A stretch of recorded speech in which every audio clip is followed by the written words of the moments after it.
If you like our video, please give a thumbs up and subscribe. Hit the bell icon to be notified of new videos. A bizarre incident in Alabama in 1995 saw a van of churchgoers not only witness a strange craft but actively being chased by it. The incident was investigated by MUFON several years later but ultimately remains unexplained. What is interesting, and as we will examine shortly, the region has several very similar accounts on record, each separated by several years. Strange, orb-like crafts that not only descend calmly to extremely low altitudes but then proceed to actively follow their chosen targets before disappearing as if suddenly bored with the pursuit. Might these glowing crafts share a connection?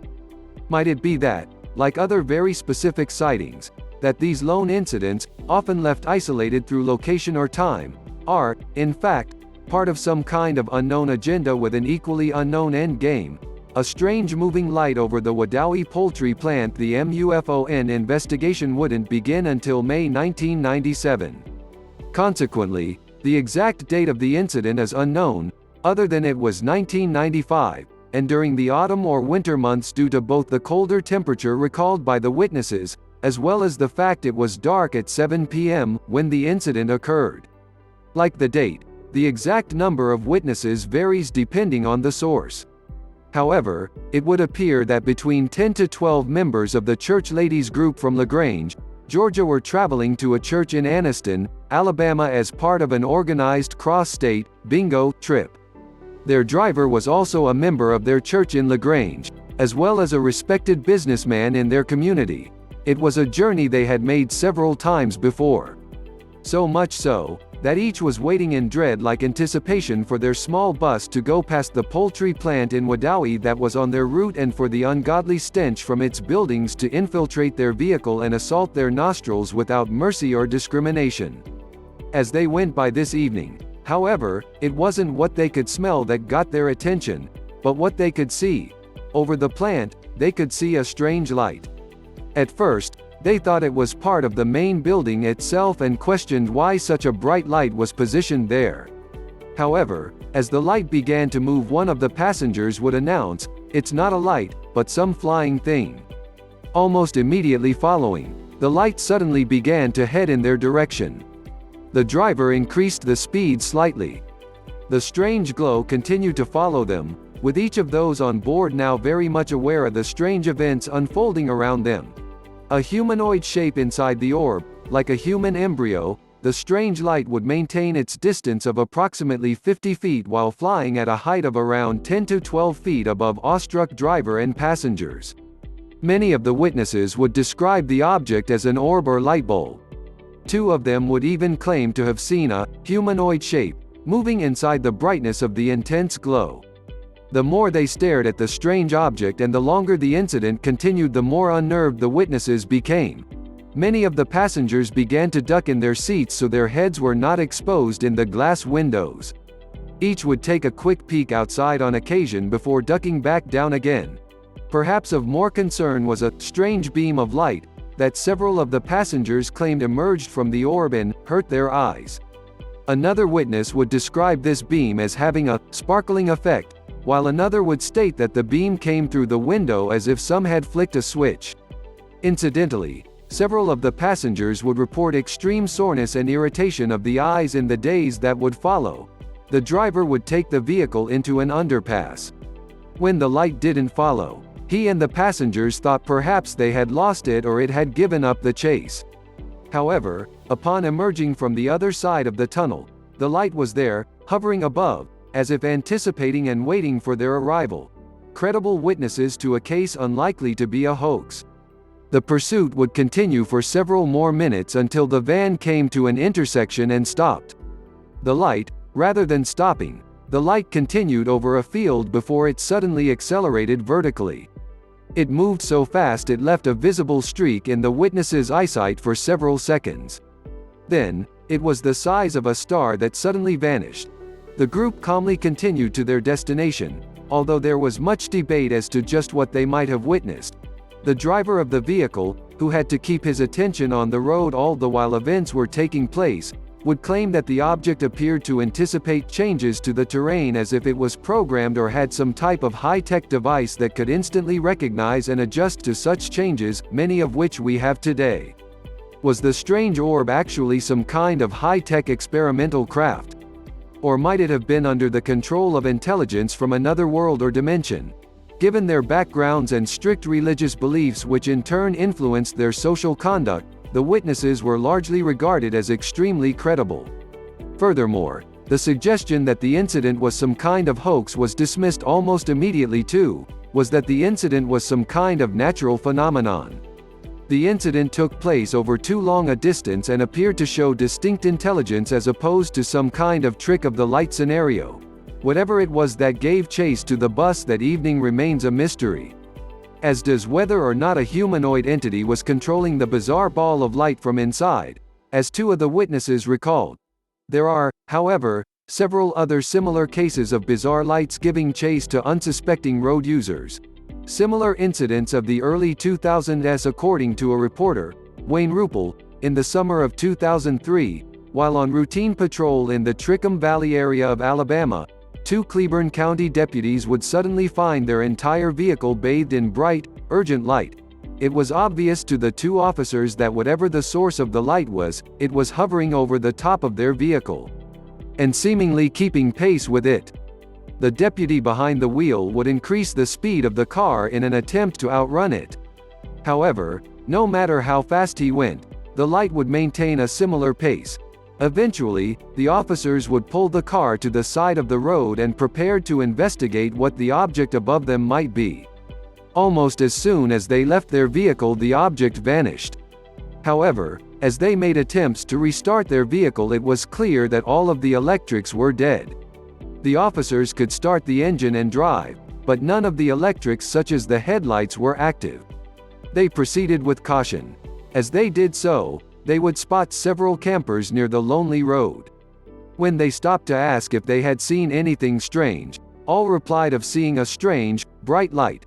Incidentally, one of the deputies involved had witnessed an extremely similar sighting almost exactly a year previously while off duty with his son. Furthermore, in a particularly unnerving encounter, the previous year he had witnessed a similarly strange light in the woodlands of the area. When he went to investigate, he would, momentarily, find himself directly in front of the strange light. He would recall how it looked like a man sitting inside a bubble-type cockpit. Before we move on, check out the short video below. The hovering capsule incident of Valley, Alabama several years previously, and less than a year after the Webwee sighting on the 16th of September 1996, a daytime sighting in Valley, Alabama resulted in several photographs being forwarded to a local radio station and newspaper to investigate. One of the pictures, which you can see below, features a capsule-shaped object seemingly traveling over a field in the area. And while there are no reports of glowing orbs, the general shape of the object, taking into account it is daylight as opposed to night, is largely very similar. According to the report, the witness was making repairs to his fence. Then, his dog suddenly began to bark and become agitated. When he looked up, he immediately saw the capsule hovering in the air, as well as occasionally moving slowly over the fields. He quickly managed to grab his camera and snap the pictures before it moved out of view. Researchers and investigators who have examined the pictures suggest that it is unlikely they are part of a hoax, mainly due to the different positions of the craft and the corresponding shadows in each shot. One UFO researcher, John Thompson, would even state he was most favorably impressed by the photos.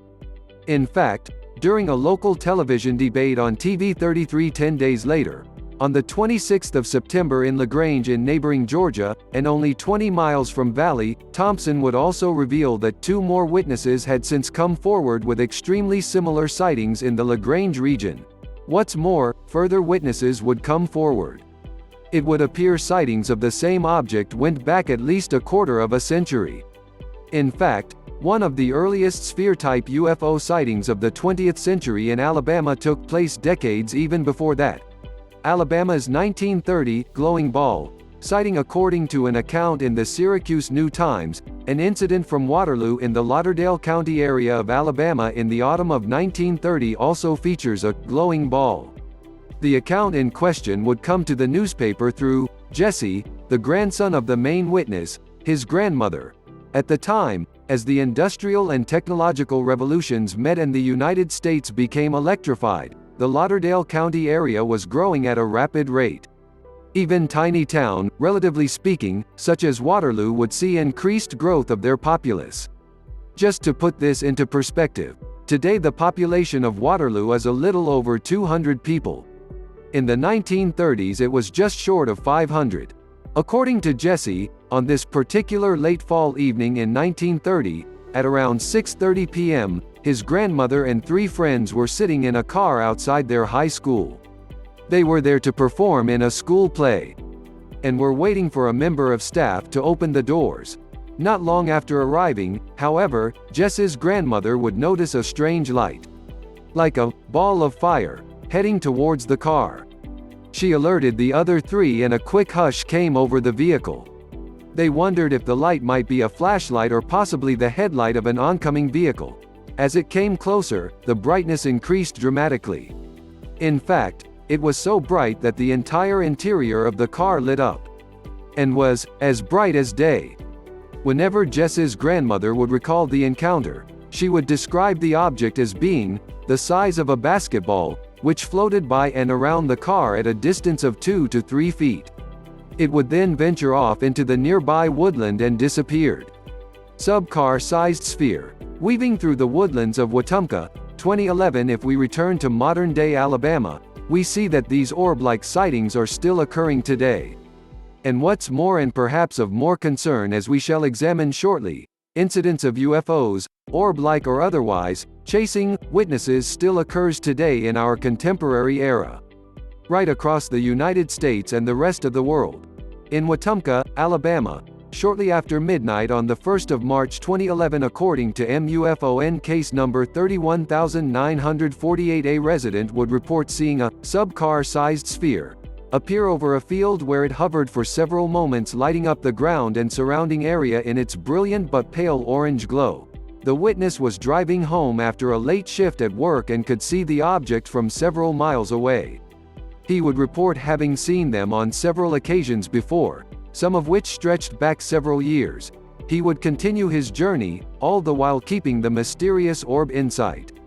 It would eventually, and similar to several other such encounters, head off into the woodland, seemingly weaving in and out of the trees, occasionally appearing above them, like an orb-like whale breaking free of the surface of the trees before diving back beneath them. The object eventually vanished from sight, leaving the witness to contemplate just what it was he had seen. He would later speak to his mother of the sighting. She too claimed to have seen strange lights from the house at the same time. Persistent accounts of UFOs chasing witnesses happening all over America.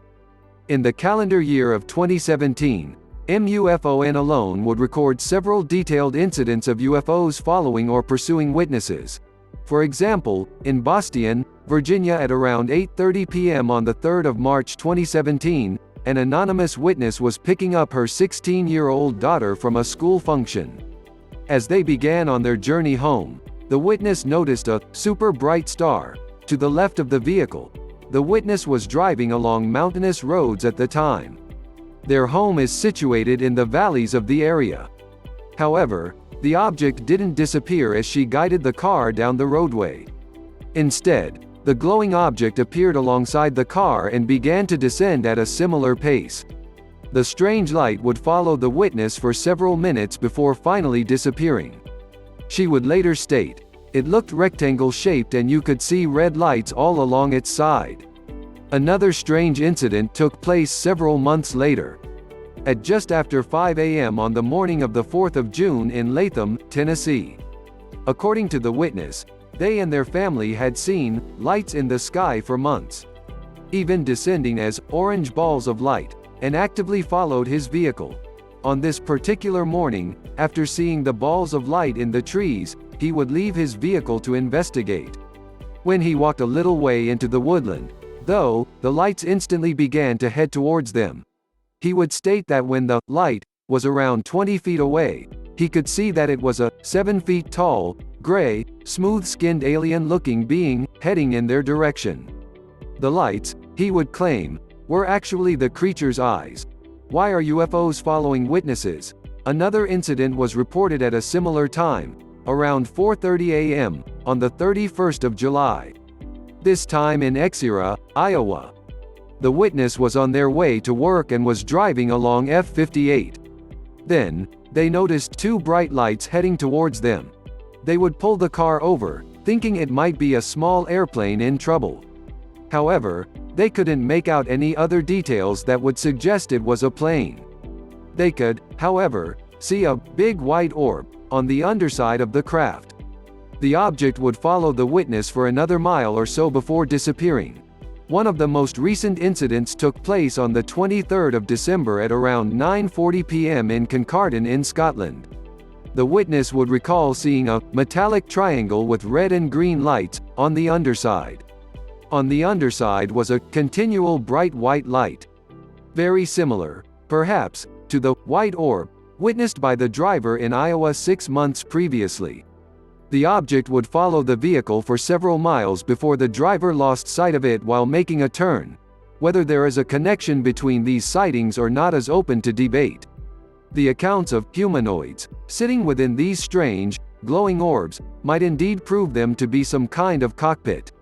1. If the 2017 descriptions are accurate, are on the underside of a dark, metallic craft. Indeed, it is perfectly reasonable, for example, to suspect that the sightings of these strange, piloted orbs, actually sightings of metallic crafts where only the lit-up orb-like cockpit is visible. Why are these crafts actively pursuing witnesses, albeit in an inquisitive manner as opposed to attacking? Perhaps that is the area of concern.